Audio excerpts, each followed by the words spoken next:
Igniter, Monica Leonel from theworldneedsyourbook.com. Today is day 13 of the challenge, and we are talking about the orphan energy.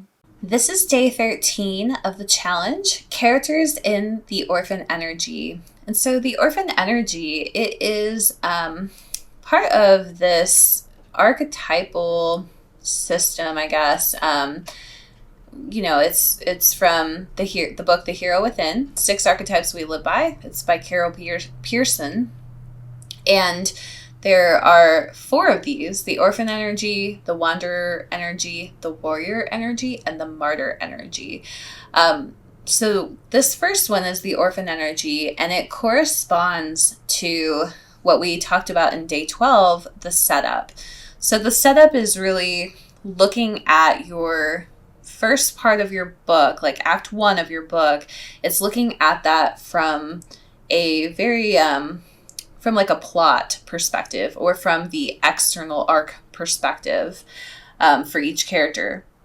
So this is going to look at the internal arc of that. So the orphan energy, it's really about the emotional resonance or the emotional pieces to this setup section. So orphan energy and the setup, they correspond to the same portion of your novel, the first 25%. The setup is the external plot. The orphan energy is the internal or emotional journey of your characters. It follows along with the whole setup piece of it. But it's really talking about the underlying emotions. And so without doing this work, you could have a pretty amazing setup. Without doing this work, you will struggle to hook the reader. And I do see this frequently when I'm reading, that the emotional piece is not there. Because I think what people talk about, especially around story structure, they really tend to talk more about the setup or the external arc, and they don't do this emotional resonance work. So I'll just get right into it. All right, so we're looking at characters in the orphan energy, and we're looking at the emotional arc of your protagonist, your antagonist, or any other important point of view characters that are in your novel. And so this section, or this day, is, again, you'll be able to do this per character that you are kind of mapping. Whoever you've been mapping in the past days, you're going to want to do it for this as well. And for this section, you can basically use your artistic skills.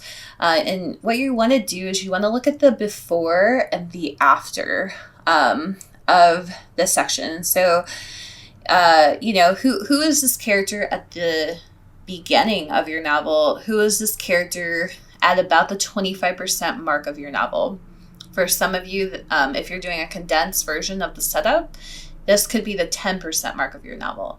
But who are they from an emotional standpoint or from a mental standpoint? So this is not what's happening to them on the outside. It's who are they energetically. And so you can think about what emotions they are moving through. And on this worksheet, you can map these onto the body. And so what's the value of doing that? The biggest thing is that you are able to show the reader what's going on rather than tell them. So, like instead of saying like she was anxious, you can say, her shoulders tensed up, or you can use this as more of like a map so that you can express the emotion rather than trying to just tell the emotion. What else? Okay, so you want to consider how the emotions change. It's pretty important for the emotions to change. So some people are writing static characters, and so this may not apply as much, but for most people, you'll be writing a dynamic character. And your character is going to go through essentially a mini transformation just in this setup piece. And so some of the things you might want to map out: how has the character's schedule changed, and how does that feel to them? So in the Hunger Games, for example, Katniss Everdeen, her schedule changes quite a bit. So she's trying to have an ordinary day, and she has to go to this reaping ceremony. And then the reaping ceremony kind of unfolds in the worst possible way, almost, for her. And then the aftermath of that also unfolds in unexpected ways. So how she deals with her kind of split-second decision of volunteering for those games unfolds somewhat painfully for her as she goes on. Same with the routine, the environment. So how is your character responding to a different environment? What has changed about that character's goals and dreams? What has changed in their relationships? So with Katniss, for example, in the Hunger Games, what changes is that she has to leave Gale, and Gale is, his goodbye is like kind of brutal to her. It's not really the goodbye that we expect. Additionally, she gets to see her mom and her sister before she leaves, and they are essentially like ripped away from her before she's really ready. What else? How does this character's beliefs change? Sometimes there's a clothing change. Clothing is actually so it could be clothing, it could be jewelry, it could be hair. Like some of these things, they actually really matter. They're symbolic of something.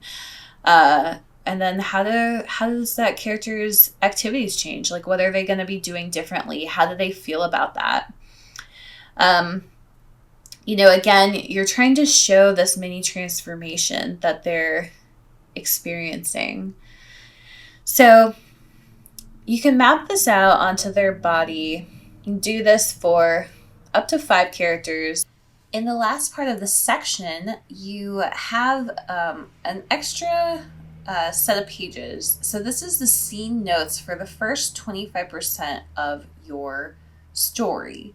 And so if you are doing an abbreviated setup and Orphan Energy, you can just count this as the first 10%. And so what you're going to do here is you're really just going to combine what you've learned about your story through the Orphan Energy of day 13 with what you learned about your story through the setup of day 12. And so remember, the setup is pretty much your external arc, and the Orphan Energy is going to be your internal arc.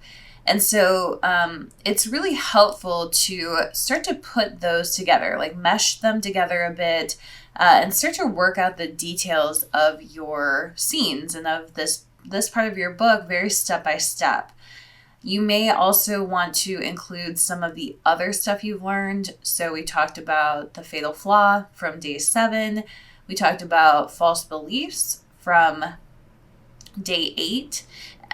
We talked about motivations from day 9, the goals or external goals from day 10. So you really want to look at the larger picture of your story. So we are on day 13. We are almost halfway through.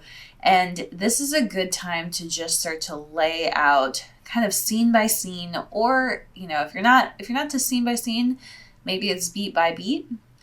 Lay out kind of the order that your story is going to unfold for that setup portion of the book. So you have the scene number. This is just for you if this is something you want to do. You don't have to do it.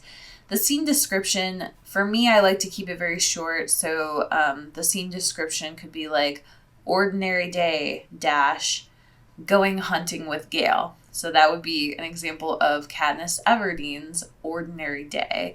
And then in the scene notes, you can do the external, what's going on externally in the book, and then what's going on internally in the character. And you can lay this out. You can also, if you want, you can put, if you have multiple viewpoints, for example, you might want to put the character's viewpoint in the scene description. So just kind of depends on if you are writing from one character's perspective versus multiple characters. So you can kind of play with this. If you don't like these workbook pages, you can also get out a Google spreadsheet or an Excel spreadsheet, and you can create columns like this, and you can do, of course, as many as you want. So this is a very basic setup in this workbook. You can also set up your own, Google document or basically your own spreadsheet. And you can create as many columns as you want so that you can go into more detail on what's going on. So you could have the scene number, you could have the point of view character, you could have a short description, you could have what's going on internally, what's going on externally, what happens in the scene, and so on. So, the idea here again is just to try to combine many of the previous days. So you've done a lot of work at this point, and you know a lot about your novel. So trying to combine all of that and make sure you don't forget any of the pieces. So make sure you haven't forgotten the fatal flaw and that sort of thing. And just so you know, we're going to, this is going to continue to unfold, and this section is going to grow bigger. So I'm going to keep putting this in the workbook so that you have a way to kind of track things as you go. Now, if you are not feeling this right now, it's totally fine. At the end of the challenge, there are several days that focus on cleaning up this. So you can use those days to start to get it on paper or whatever else you want. So just know that what you're doing right now is a rough sketch. You're going to feel free to go off book later if you need to. There's going to be changes that you're going to make along the way. As you start writing, there's going to be changes. So we, at the end of this challenge, we go back through and we double check all of this stuff. So we're really just starting to get this on paper. Thank you so much for watching and listening to day 13 of the challenge, all about the orphan energy. Make sure you check out day 12 because those 2 days go together really nicely. And so it helps to watch one and then watch the other. So definitely check that out if you haven't. If you have any questions about today, make sure you leave your question in the comments section. That way I can get back to you. I can give you whatever support you need during the challenge. And if you haven't signed up for the challenge, then make sure you check out the links in the description because it has all the information you need.